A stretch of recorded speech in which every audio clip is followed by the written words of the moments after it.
I think we have the opportunity of having a great panel, and I want to thank you for a great presentation, all of you, three of you.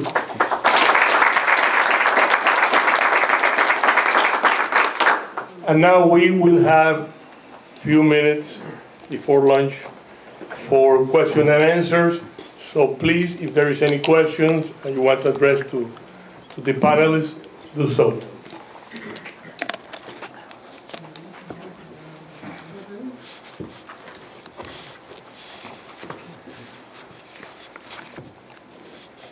Well, I have a question.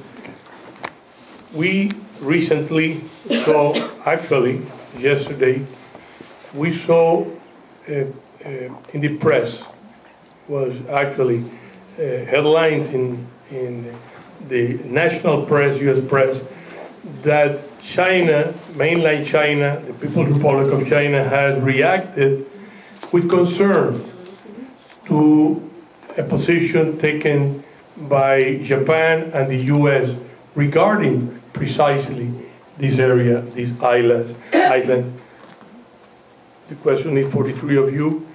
Do you think this is a shown of escalation of a possible crisis, deeper crisis? So, anybody want to go first? Please. Why don't you? Sure.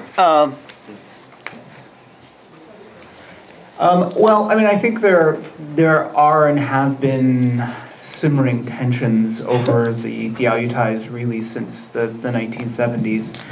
I think that there is a strong correlation between succession crises or succession events in mainland China and the intensification of international tensions over the Diaoyutai. For instance, there were marked flare-ups in 1978 and in 1996 over the islands. 1978, of course, in the mainland was the post-Mao leadership transition, with Deng Xiaoping's ascendance in the party, a move away from class struggle to economic development as the kind of the new mass line. But of course, Deng was at that point consolidating his power and was not in a position to simply impose by fiat a certain political, economic, and international agenda. So he had opponents, the party conservatives and the other party elders. And so they were using the position on the Diaoyutai in the 1970s as a means of exerting pressure and internal factional fighting in the wake of Mao's death and the succession crisis and the transition to the reform era. For instance, at that time, Jeff Ball, some of the mouthpiece of the PLA, ran a lot of articles on the Diaoyutai, presumably to exert pressure on the more liberal-minded reformist group. Another major succession took place in 1996, effectively with the death of Deng Xiaoping, and there was, not coincidentally, another flare-up of tensions over the Diaoyutai. What should be the PRC's position vis-a-vis Japan and the US? Should it take a hardline stance, as certain components of the military wanted? Should it be more moderate? In '96, it was fairly clear that the more moderate line kind of won out, that the hardliners were temporarily not disenfranchised to some extent. So I think that tensions would certainly tend to track closely with domestic politics in the PRC, and we see that again in 2012 with yet another leadership transition taking place, and not coincidentally another major flare-up internationally of the dispute. So I think predicting future tensions in part necessitates looking at the constellation of political forces within the PRC especially, but also Japan. Japan has, in some respects, been even more the prisoner, I think, of domestic politics. The driving force behind some of these flare-ups from the Japanese perspective was the Japan Youth League, the Nihon Seinansha, which was an irredentist, hyper-nationalist group with links to the extreme right wing of the Liberal Democratic Party in Japan, who in some respects instigated some of these events by building a lighthouse on the Diaoyutai Islands, and has constantly kind of been a gadfly pestering various Japanese governments, and also in collusion with parts of the LDP. So I think that to kind of predict where it's going, one needs to keep a close eye on factional politics in the DRC, the issue of nationalism, and also nationalism in domestic politics in Japan. Well, I'd like to answer, Pedro, your question in the viewpoints of the sea power confrontation and the major powers activities in this region. Well, we see that geopolitically, there are three flashpoints in the West Pacific ring. One is the Korean Peninsula. Second one is the Diaoyutai, Taiwan Strait area. And the third one is the South China Sea, the Spratly Islands and Puerto Taos. So two of the three flashpoints related to the naval competition of the power. And we all know that in the past there's a containment policy made by the U.S. Think tank George Kennan, his theory. And then this containment policy lasting for over half century. And now, based on the rebalancing of the to Asia, that's one policy that the U.S. still thinking of use it on both economically and strategically.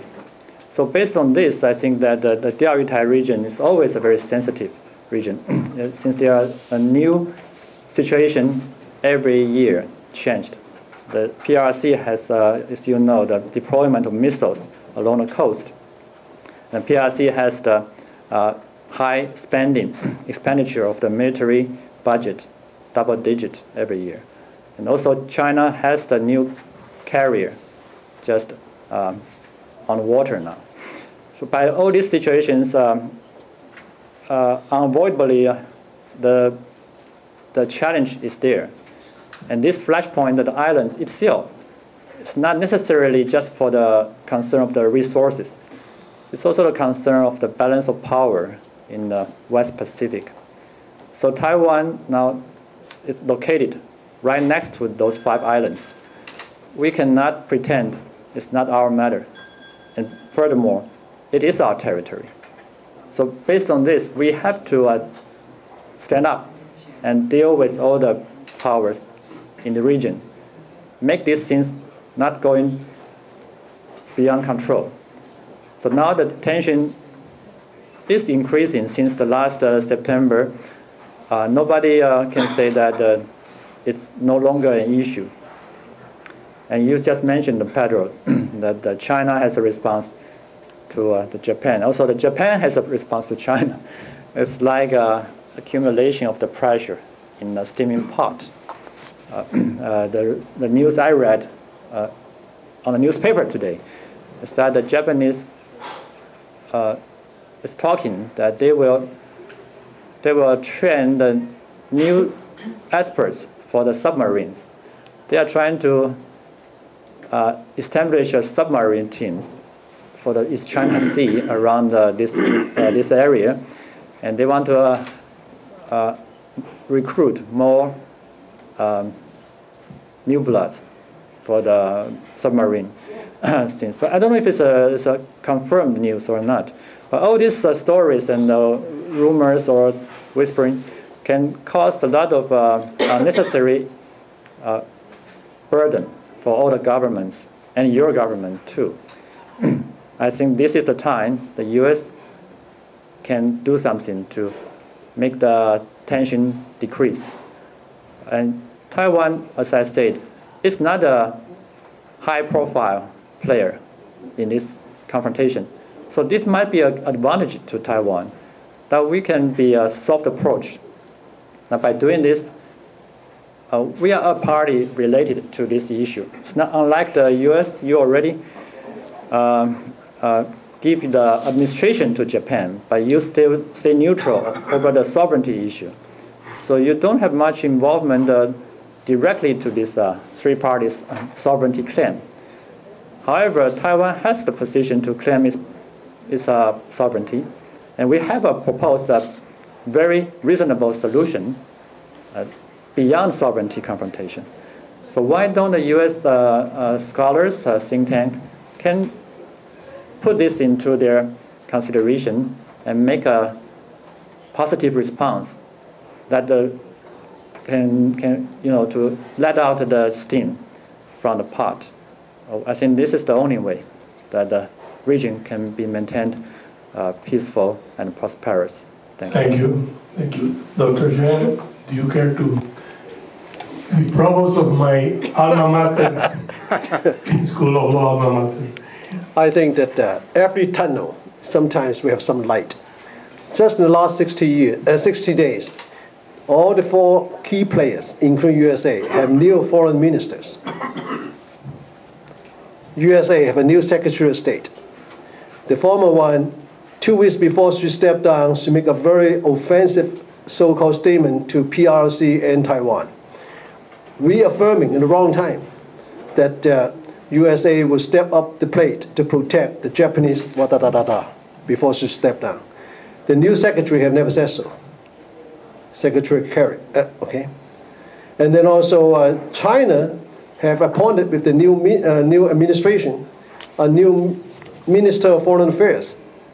He was a Taiwan expert. He was the former ambassador to Japan. Okay, so if you see this in the making, that there are things are making, because I think that hopefully people will come to the senses that if we fight, it's going to destroy everything, period. And the waterway have to maintain neutral to all parties. So also you look at the leaders, okay, other than Mr. Ma Ying-jeou, okay, that many of the leaders actually are not talking that much publicly anymore. The new Prime Minister of Japan, of course, he came to the White House and he declared, "I am back." Okay, the famous saying, I don't know, "I am back, so as Japan." Okay, I think the next day, I think he calmed down a little bit. And so I think Mr. Obama, our president, becomes wiser a little bit. So I think things will work out from this so-called the tunnel times. Hopefully that whatever that the action that China is going to say, I hope is more rhetorical to appease the strong diehards than actual action. And I hope Japan the same thing, okay? Just cool down some of the rhetorical, I call it ultra-conservative, naturalistic kind of nationalism. If they calm that down, I think they will come to senses. So we'll see. But there's one thing, they will never go away. This is, if we don't handle it well, this is a point of discontent. It's very dangerous. Thank you, Dr. Chan. Dr. Russell? One of the frustrations that those of us that deal in Cuban affairs have is that north of the Broward line border, nobody seems to care. So my question is, how can Taiwan bring attention to these issues? How can you try to enlist American public opinion?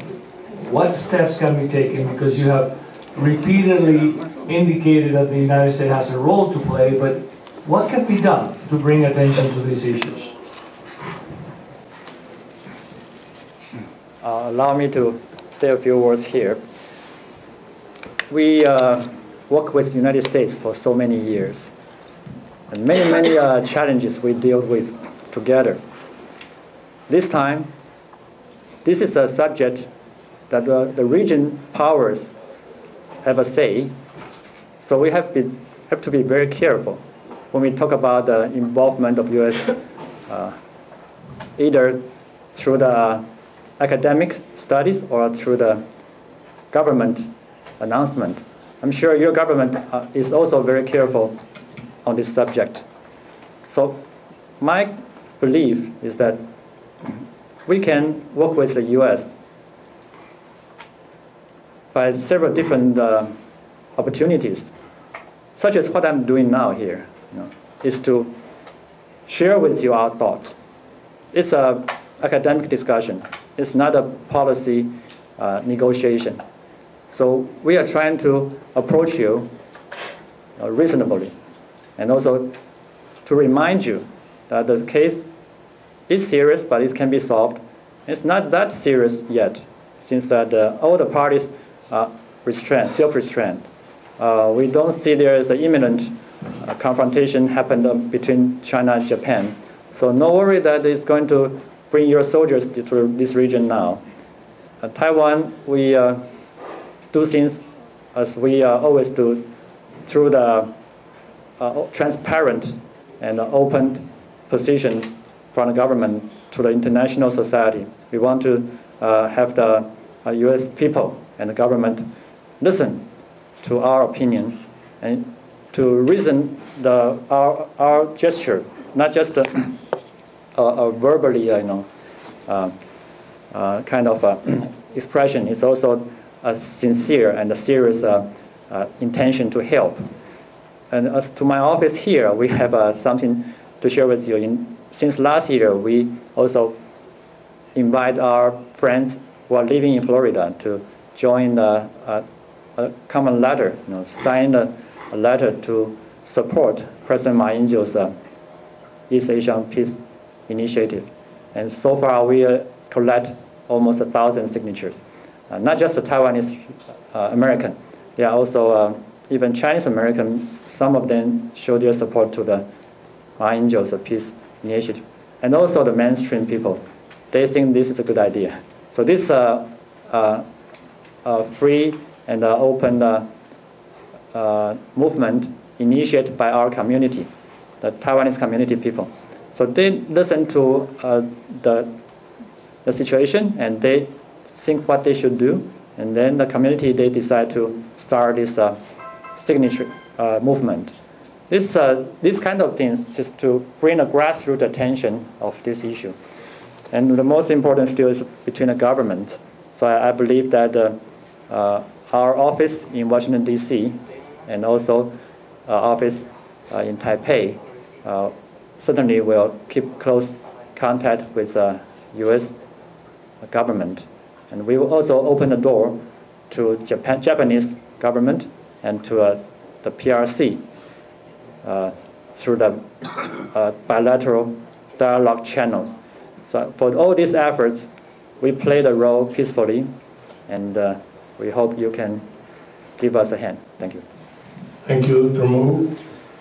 The question, how can this peace initiative from Taiwan can reach the American people?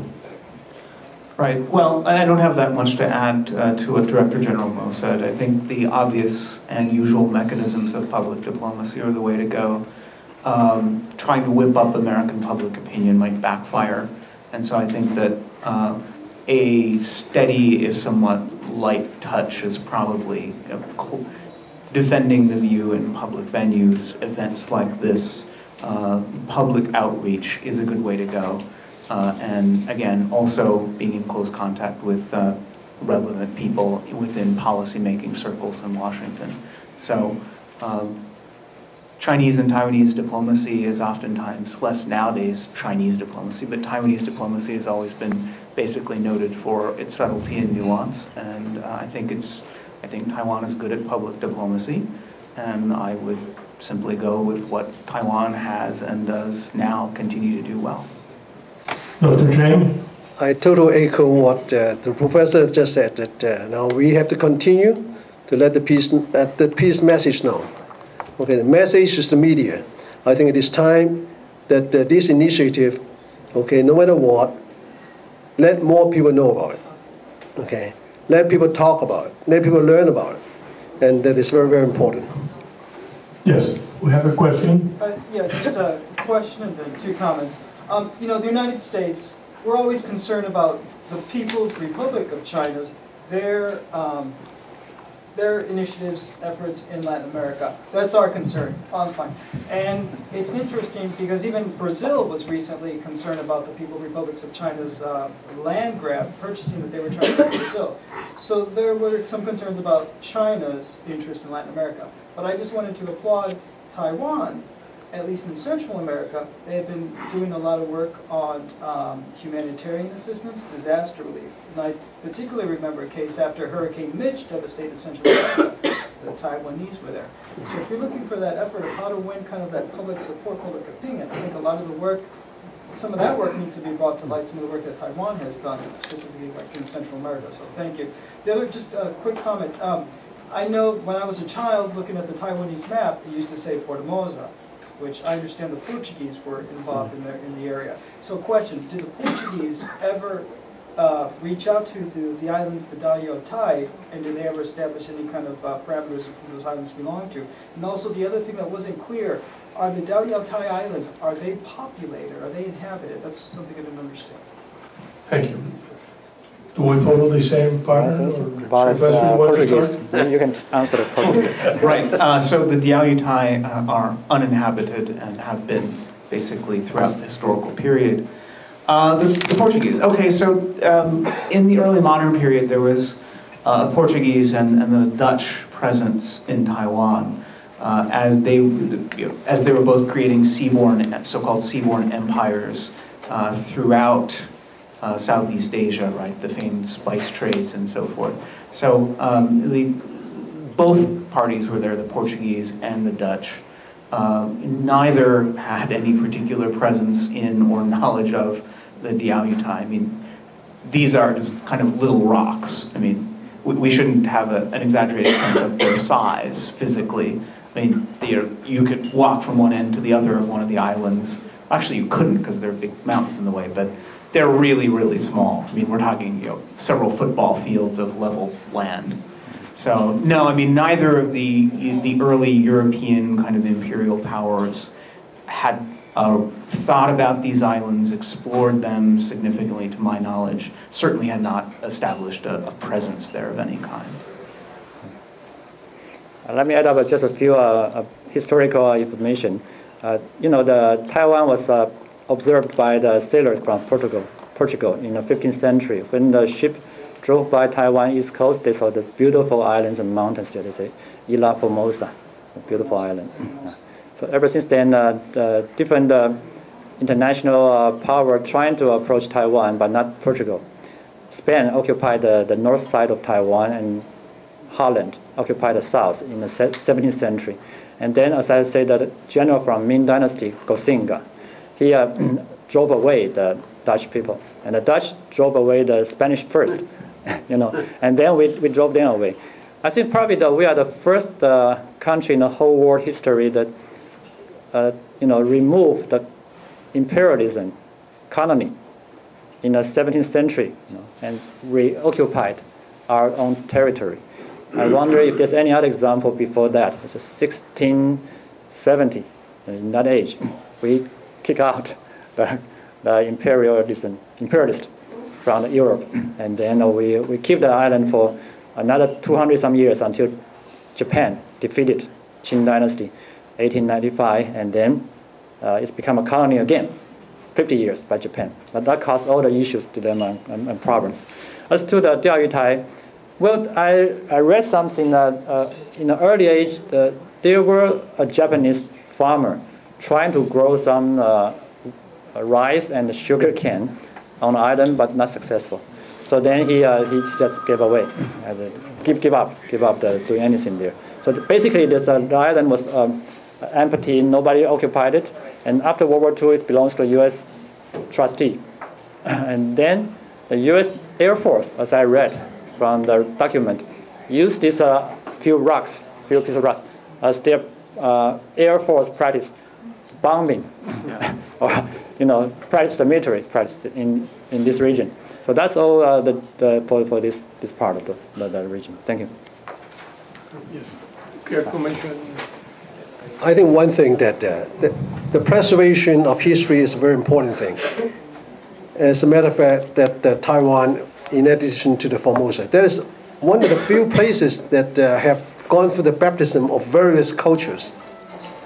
Okay, and Spanish, Portuguese, Spanish, Chinese, Manchurian, when you call it, whatever you call it, and then Japanese, and then back to China, and then back to now, whatever it is. So if you go to, this is propaganda time, if you go to China, make sure you stop by Taiwan. They have the most amazing people there because they have gone through this generation, the centuries of baptism of cultures, by different cultures. That's one of the most kindest people that I've ever seen in the world. Yes, one question, I mean, your question had two parts, and another one was the effort of Taiwan in Central America and in Latin America aid the presence to help areas that are poor, and what is the participation that you can tell us? Taiwan used to be a recipient of international support. In early age, after World War II, the government withdrew from China to Taiwan. At that time, the agriculture was very weak. I mean, the industry was very weak. So we start from the agriculture industry.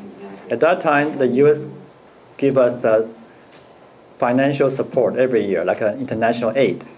Every year we received, if I'm right, $100 million per year. And this one continued over 15 years. So based on this international aid, Taiwan developed its industry from agriculture to light industry, then to high-tech industries. We always appreciate the support from the U.S. government. And that's why right after we are able to still sufficient, we start to help others. Especially we help our allied countries in Central America and the Caribbean, also South America then. And now we have 12 allies in this region.